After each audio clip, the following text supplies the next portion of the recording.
Norm Macdonald is the kind of comedian who knows how to keep you on edge.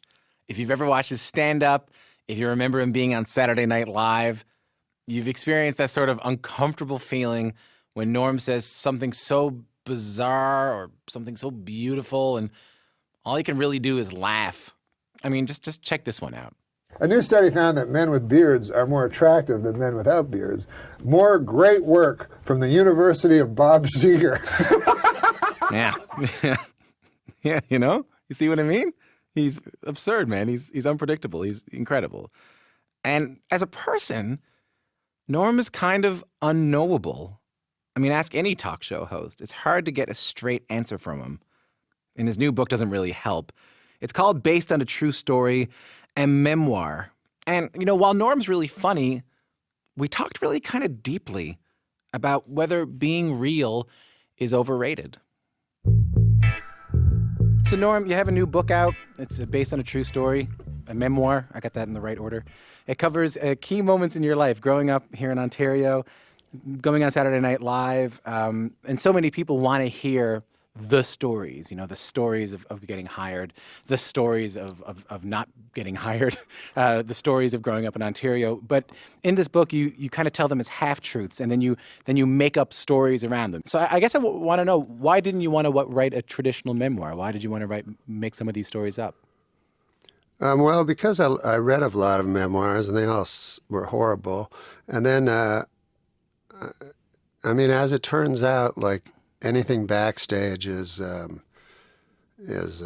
just by nature inferior to anything that's on stage, and backstage is just eating sandwiches, trying to figure out what to do on stage. So I wanted the book to be I wanted the book to be its own on stage and have nothing to do with the backstage of some other medium. I wanted it to be a book. One thing I see as a and forgive me for being presumptive or presumptuous, is that I see a distinction between your love of show business and your love of celebrity. So, like, you seem to really like the construct of show business, people getting on stage and telling jokes, you know, late night talk shows, you know, radio, the forms of entertainment you seem to have a lot of respect for. However, it does seem like celebrity is something you eschew, like something you're not as fond of. So what's the difference there for you?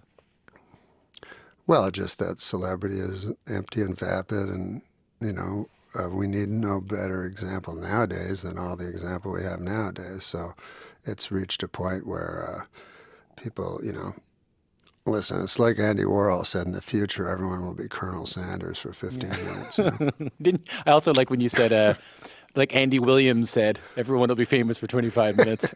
Did I say Andy Williams? You said that to to Letterman one time, yeah. It was yeah. I know Letterman likes old-timey references. He does. But you do, speaking of Letterman, like, you have a lot of respect for those old comics. You have a lot of respect for Letterman, for Rodney Dangerfield, for George Carlin, Bob Hope. And you have a lot of time for comedians that came before you, or maybe you watched when you were coming up. But I'm interested. Yes. I know it's a big question, but how do you feel about comedy now? Well, I remember there was a comedian named Robert Klein, and he said that when he started out in New York, there was 100 comics, and only 5 were funny, and then there was 500 comics, and only 5 were funny. Right. So he thought 500 was a huge amount, but now there's 50,000, and there's only 5 that are funny, because it just does not work by supply and demand. You know, you can't create art because you need art. So it doesn't, you know, just because you need more paintings doesn't mean there's going to be a million great painters. So naturally, it's going to be worse, and the audience doesn't seem to know the difference. As long as the structure is there and the craft is there, you know, anyone can learn it. The same way you could learn chords on a guitar, you know, and you can trick the audience pretty simply. Trick them how? Well, I was going to write a book, but then I thought it would be too dangerous. But I was going to write a book like how to become a stand-up without being funny at all, because those are most of the stand-ups I've ever seen. Like I talked to them off stage, and I'm like, did anyone ever tell you you're the funniest guy, like in the room, in the lunchroom, Yeah. let alone like Okay. that you dared to do this such a presumptuous thing as to stand on stage, but. What they did was they learned tricks. And I started to realize, because I started at Yuck Yucks, and I'd go across the country, and it was sort of the start of the boom. And I'd go, that guy looks familiar, that opener. And they go, he used to be the bouncer. I'm like, what? And then it turned out the bouncer would just watch from the back of the room and just, either consciously or otherwise pick up on how to, on techniques of crowd control and saying certain things that made audiences applaud, or, just a number of different tricks that you can use in lieu of actual comedy. You also say in the book. Sorry, Norm. I didn't mean to interrupt you. Go on. I had nothing to say, just fluff. I don't. Because you weren't speaking, so I felt I had to. But that's a trick. That's a trick, right? That's a Is trick. that an interviewer's trick? No, like when we're not in person. Yeah, that's a thing. Like I don't talk. Hopefully that And sometimes it works because I'm not entirely sure what to say next either. And I go, I'm going to give him 15 seconds here, and hopefully. Oh, I could see. So you just throw the rope. You just throw the lucid rope. And it makes me sound so contemplative, Like it makes me sound like he's really pondering and considering what Norm's about to say. But I do have something to say. Norm, you seem to have like a gold standard of what a comic should be.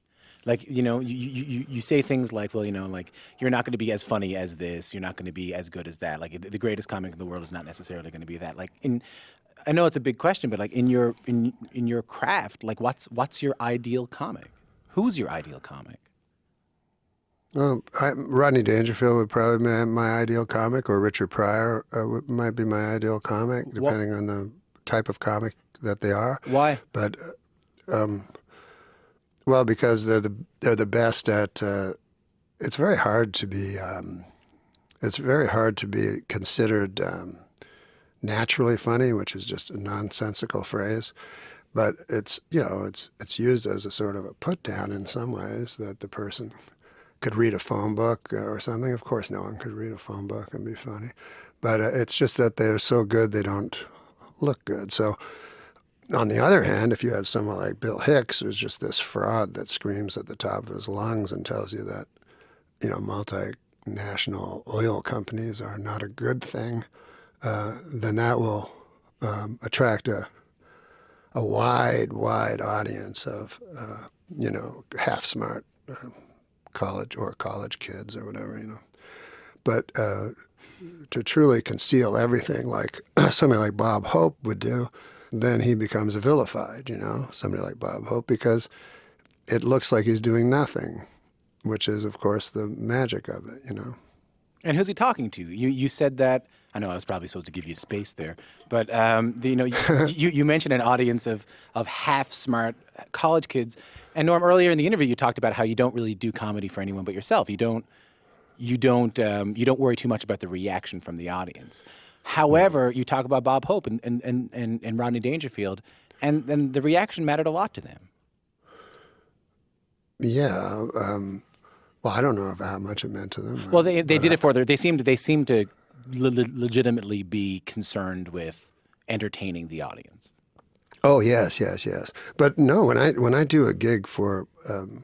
Sometimes people confuse what I do for no money and what I do for money. Like if I, what's this one?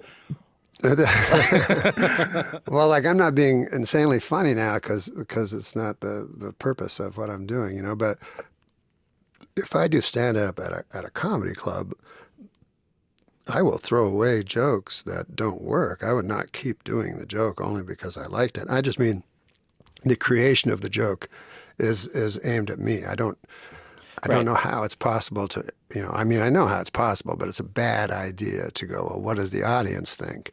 And then I'll start there, So I'll start with Trump's an idiot. And then you just end with Trump's an idiot too. That becomes the entire point of what you say. And so it's just empty, and they knew that before they showed up. You know, it's not like I would ever, in front of an audience, deliberately do a joke that I know would not get a reaction. Now, I've done stuff on television before where I've experimented with joke structures, and I did that on Weekend Update, and I did that other places on television. Mm-hmm. But that was for my own consideration, because oftentimes, you know, I would be getting like $500 for the appearance, you know, let's say on a talk show or something. So I go, well, let me try something here, because I know I'll be just as good as the girl talking about her third swimming pool. Yeah, or the Melrose Place. The moth joke is a good example of that, Norm, because if like you go into, you tell a really beautiful version of the moth joke, and if you're listening to this, by the way, this is Norm Macdonald talking about his new book based on a true story, a memoir. My name's Tom Power. You're listening to Q. I should have said this about 10 minutes ago, and I didn't, and my producer's now waving his arms in the air, thanking me for doing that. So you do tell the moth joke in the book. You told it on the Tonight Show with Conan back when he was doing the Tonight Show. It was it's a long kind of joke, and just a few months ago, maybe about a year ago, it kind of got revived online, and people were putting it up online, calling it the best telling of a joke ever on television. But Norm, that seemed to me like you were experimenting there. You were trying to experiment with. You knew the punchline, and you knew the beginning of it, and you knew it was a pretty straightforward street joke, but you wanted to experiment with how to get from one point to another. Yeah, it was both an experiment and it was an experiment born of necessity, because Conan told me I had to do a second spot, which he'll sometimes do. But I said, I don't have anything else to say. I have nothing left to tell you. And so then I thought of this joke that Colin Quinn had told me, this street joke. A moth goes into a podiatrist's office, and the podiatrist's office says, "What's the problem?" And the moth says, "What's the problem? Where do I begin, man?" He goes, "I go to work for..." That was just a two-line joke. It was just a one-liner times two. So then I thought, well, how can I do I started thinking during the commercial, is it possible to do a one-liner for an entire 6-minute segment? So I thought, if I can put in between this very a little boy's joke, just a set of horrifying facts laid end to end, then it could make the sweetness way funnier at the end, because they'll have completely forgotten where I was. And so it ended up working by fluke, like often things will when you're experimenting. He says, "Doc, sometimes I feel like a spider, even though I'm a moth, just barely hanging on to my web with an everlasting fire underneath me. I'm not feeling good." And so the doctor says, "Moth, man, you're troubled. But you should be seeing a psychiatrist. Why on earth did you come here?" And then the moth said, "Because the light was on." And then what happens with the computer is that people put things on the computer, and they live forever. And you were talking about the Melrose Place thing, which I did with Courtney Thorne-Smith, where I was just Yeah, just for context, if you're listening to this, this is a kind of a legendary late night moment where Courtney Thorne-Smith is the second guest on Conan after Norm. She's in a new movie with Carrot Top called Chairman of the Board. I hope you don't mind me laying that joke for you. No. So she's in a new show, and Norm calls it box office poison. And then she just went on. And Conan says, "No, she's in the show." And then Courtney Thorne-Smith says, "Yeah, I'm in the show." And Norm says, "Well, no, I'm sure you're a very good talk show guest." And then she says, "No, the movie's called Chairman of the Board." And Conan says, "Let's see you do something with that." And you say, I bet the board is spelled B-O-R-E-D. Yeah. And what was funny about that was That was before computers. So then you would just say something and it would just go out into the ether and people would go, remember that thing? And the other guy would go, no. And they go, well, I don't either. But nowadays, it exists forever. And I don't even know if I would do that joke now. But anyways, now I'll go on talk shows and, I'll go on first and then they'll always go like the next guy to come, just say anything you want, And then they'll warn the second guest. They'll go, Norm might attack you at any moment, but that's not what I do. So, like sometimes you'll see a guest will come out and then like peremptorily attack me for no reason at all. So I just don't say anything. Unnecessarily hostile to you. Yeah, I don't. If that ever happens, I never say anything. So it just seems sort of odd to the audience that Thomas Hayden Church is like attacking me out of the blue. Is there a difference? Is there a difference in how you prepare yourself for going on a late night show now than you did back in the 90s? Yeah, I try to resist going anywhere towards expectation of the. What I started to do very early on, which could have got me knocked off talk shows forever, but I did not understand that when you went on a talk show, that you had to tell a producer the stories that you were going to tell on the talk show, and then the producer would go and tell the host, and then you would have to tell the host the same story that he's just heard. Like we don't have that here. We don't have the money at the CBC for that. No, exactly. Yeah. So then, of course, the host has all these, comebacks in his pocket and stuff, know. So anyways, the second time I did it on the Late Night with David Letterman show, I said, I'll just make up a whole, thing. So I just told the producer a secondary bunch of funny stories. And then I didn't do them. So then David Letterman go, I understand you have a cat. And I go, I got no cat. But I was just in Michigan. And then he got a kick out of that. And he goes, so you don't have a cat. I like you to keep that going for the entire. Because he knew that I was just going to talk to him. So then after that, he just let me do whatever I'd want to do. And Conan, God bless him, also did the same. Do you feel the same comfort with Fallon or Kimmel or with James Corden that you do kind of going anywhere and exploring that you did with Letterman and Conan? Oh, no, I have complete faith in that. You're not in this, obviously these guys were masters, so it's a little bit different.